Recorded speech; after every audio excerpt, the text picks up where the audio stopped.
Hello there, Sir from 17 once again. This is my Evilwest Evil difficulty video walkthrough.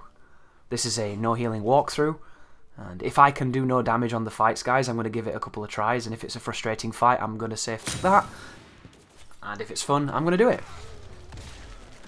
And at the start of this level, we're taking on some standard humans, which I really liked this enemy on hard mode, but on this difficulty, they're not quite as fun, because they've cranked them up a little bit. But this enemy is going to introduce you to the weak spot mechanic, and it's really strong against this enemy. So whenever he glows, he's going to shoot you. And if you shoot him as he glows, it will shut him down and kill him pretty much instantly. And I love the risk-reward of this particular mechanic. I think it's very clever. And I truly wish you saw this enemy a bit more than you do, because this is a popcorn enemy. And a popcorn enemy is designed to make the player feel good. And it's also designed to be a bit of a palate cleanser from some of the tougher features you're going to be taking on here.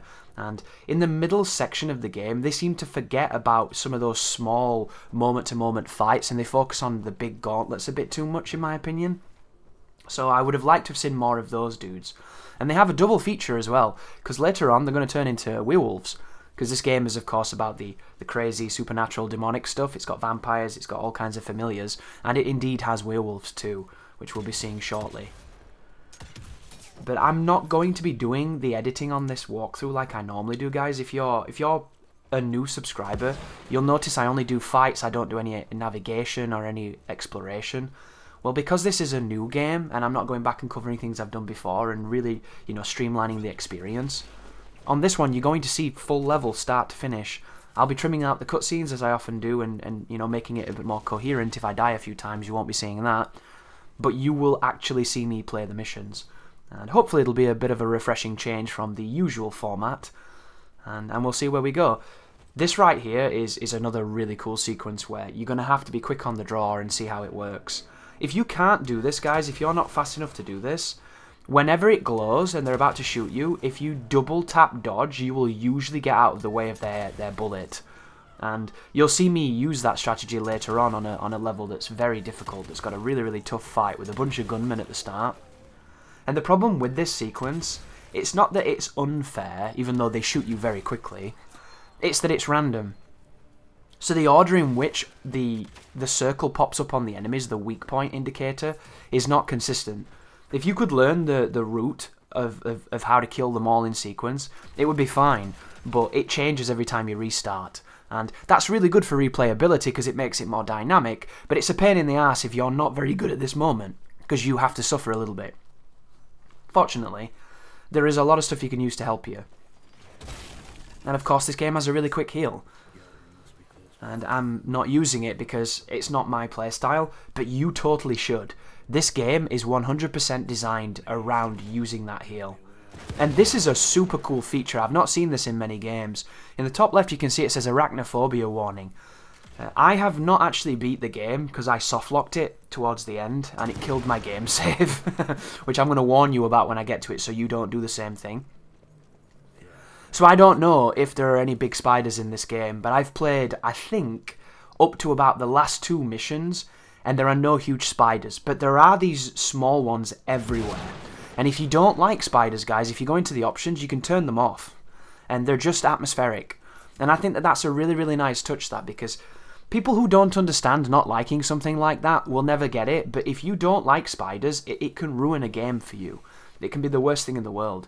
So giving the player the choice to keep them on or take them off, it doesn't ruin the game in any way. It just makes it better for more people. So Touche developers, I think that was a lovely, lovely decision. I don't like spiders, but I don't mind them in games too much. Unless they're, really, really, really spidery. But pushing forward onto this bridge, we come up against our first glamour, which is a mechanic that is this idea that the vampires use a kind of technology to obfuscate reality. And it manifests in this kind of crystalline mirror kind of... It's like a mirage. They're controlling mirages for their own deeds. But here is the importance of using your environment. So at the start, we only have the rifle, we have the pistol, and we have the glove right now. We have the gauntlet, hip iron, and rifle. And I'm trying to get everybody near this box so I can show you how effective this is. And this is effective as well because learning to kite like this is really, really useful. but you will pretty much instantly kill some of the softer enemies. It's really, really good. And that right there looked risky, but it wasn't because of the way that the cannonball move works. When you knock someone into the air and you go into a cannonball, a lot of the enemies around you will pacify, but they don't pacify massively like they did on hard.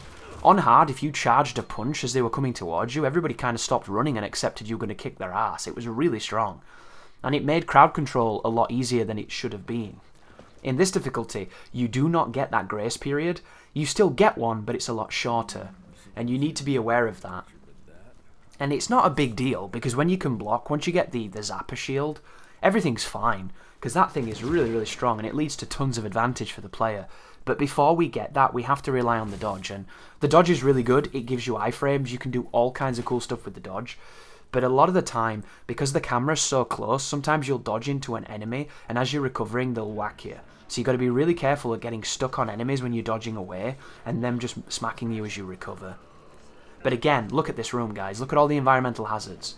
If you play this right, you can get all these guys around some TNT, and you can just completely lather every single one of them. And it might not seem like much, guys, or just running in a circle, corralling the dudes into some bombs. This is the stuff that's going to keep you alive later. And this is the stuff that keeps some of the fighting really fresh too. You don't have to do this. If you want to fight these guys, you can fight them. You can beat them up, you can do cannonballs, you can do air combos, you can do gun-air combos, you can do all kinds of stuff. Hybrid combos between gauntlet and gun in midair. You can even kick them if you want, even though technically it doesn't seem to be much of a combo, but it does work. But I like when you can circumvent a situation like this, because it reminds me of, you know, finding cheesy ways to beat difficult fights in really difficult video games. Be careful climbing over here, though. If you climb up on that wall, you'll trigger a cutscene and you'll miss the treasure over here. You'll notice that when I come over here, the treasure's not there and I don't go and open it.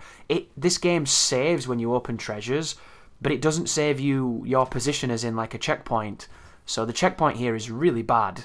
I was resetting when I took damage to try and do these fights no damage. And the checkpoint, if you get hit here, is before you've even done the fight I just did. Because they didn't really expect you to want to reset, I don't think.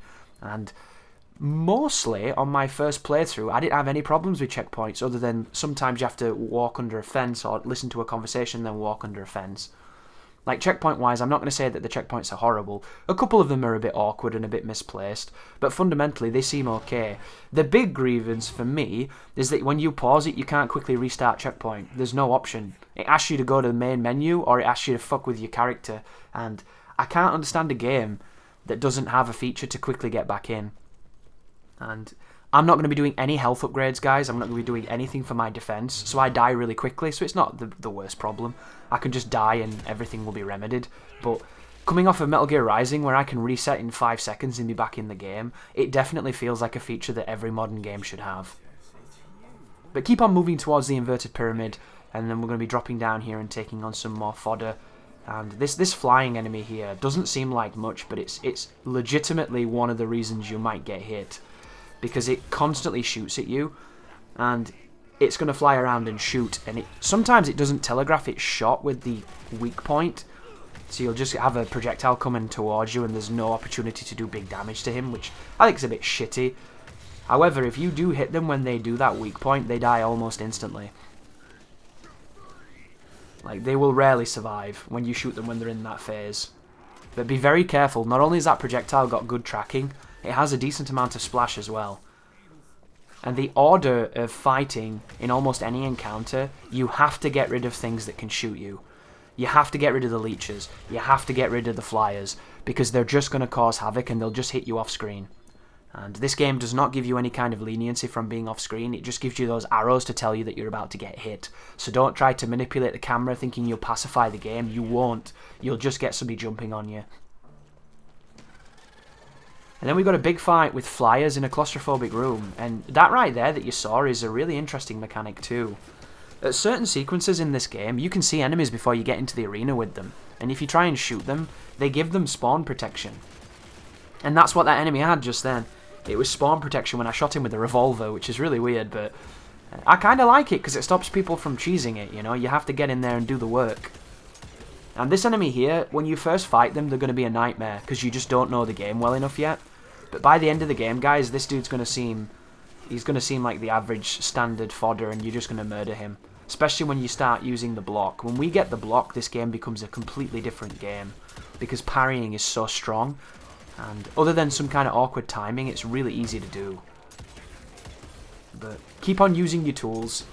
This game is all about using all of your tools, and I know that sounds kind of redundant, but it's true. Some people are probably going to just shoot a lot of stuff. Like, you remember the God of War players that did nothing but throw the axe?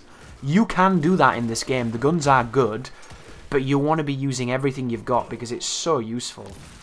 Like, your combos are good, your kick is good, you know, your cannonballing is good, the uppercut is good, everything in this game is good. I've not come across anything that I've used where I've gone, this doesn't fit, this doesn't work, I'm not going to use it. Even a move called Quake.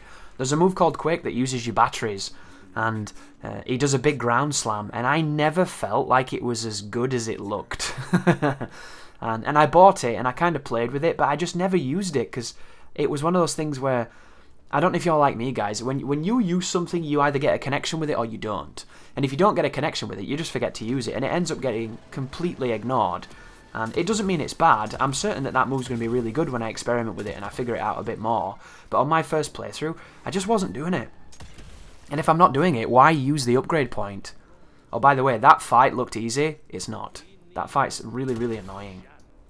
It's to do with how the enemies line up. Sometimes they both go on each side and they shoot at you. And sometimes they don't give you the weak spot. There's a couple of weird things in this game like that. It is a little bit buggy. You are going to bump into some odd collisions sometimes. I've managed to roll up a wall and then I couldn't get down. And of course I soft-locked and ruined my entire play file. But I think that one is much rarer.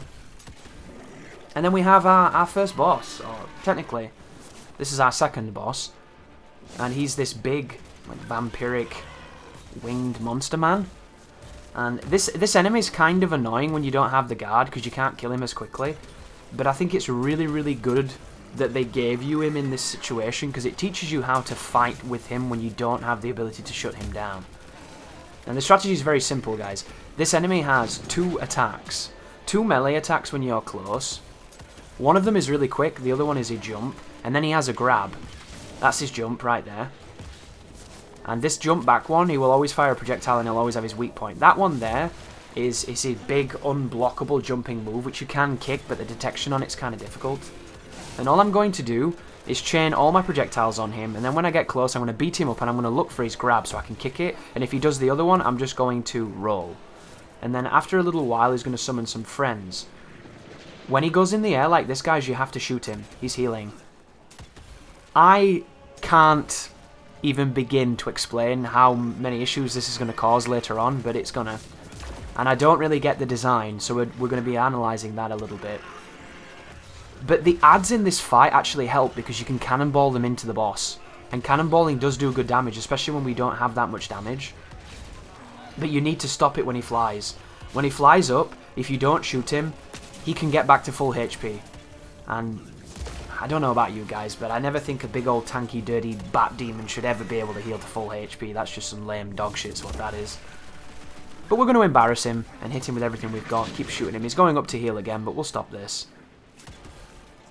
The reload is brutal sometimes when you don't have a full stock, but we'll get an upgrade that when we shoot weak points, it'll refill the bullet. It's absolutely essential, guys, for making this gun work even better than it already does. And after he jumps now, we're going to combo him, and hopefully we'll be able to kill him here. I should have committed to that, but I think I'm trying to show you what you can do when you're not confident to stay close. Because it is very effective doing the Superman punch and getting out. But that's the end of the second chapter, guys. I hope it helps. Thank you all for watching, thank you for the support, and you take care now.